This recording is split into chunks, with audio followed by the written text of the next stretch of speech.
most accurate local forecast starts now with Chief Meteorologist Eric Finkenbinder. All right, we're starting off in Adams County, New Oxford, Conewago Valley, a school district. As we see, not much practice there, and with the tornado watch that was in effect, now expired, and the rain that we do see is pretty much that's it, rain.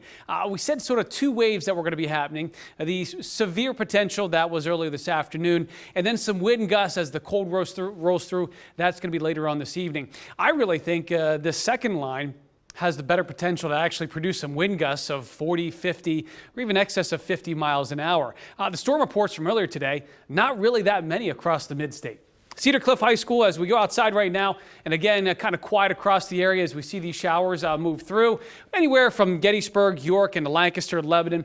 Nothing that's very heavy. Never anticipated any flooding from this at all either. But that was sort of that first wave. Not much excitement from it now. Off to the west, from Altoona up towards State College, that's the colder air that's going to be moving in.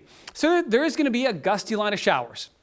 Still anticipating that. As we see right now, Hummelstown, New Oxford, Lebanon, East Earl, all mild. The average high right now is about 50 degrees, so we're about 10 degrees warmer than average. It's a little breezy, anywhere from 8 to even 16 miles an hour right now in East Earl. Everything's going to shift though from the south then to the west. Pittsburgh's near freezing. Johnstown's at 36. You can kind of see that cold air is just on our doorstep. So when is it going to arrive? I would say closer to about 8, 9 o'clock is when we start to see that colder air move in. Why is that important? That's the same time we're going to get probably our strongest gust. So I would say later on this evening, 8, 9, 10, 11 o'clock this evening, we're going to see gusts 40, even 50 or more miles an hour. Here's 8 o'clock into the evening. We can see that cold air rushing in as we head into tomorrow morning. So we start off St. Patrick's Day in the 20s.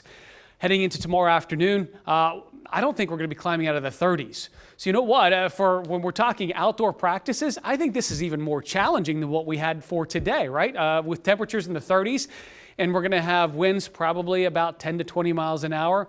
That's going to keep things quite cold for our Tuesday. But before that happens, these two watch boxes canceled. As we see this front pushing through, it's the cold and the wind to follow. So as we see that happening, stopping this again when we expect that front to move through, it does show snow behind that.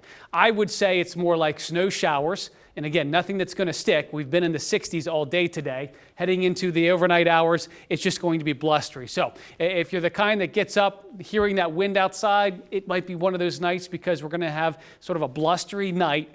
That's going to lead to what's going to be a colder Tuesday with highs barely above freezing. So that's a pretty significant change from what we experienced today. Here are those wind speeds. Right now they're from the south. You see that shift.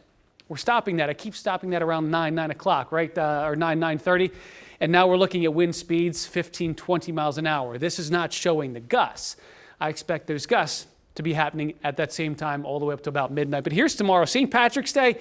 We're going to need a warm Irish meal, right?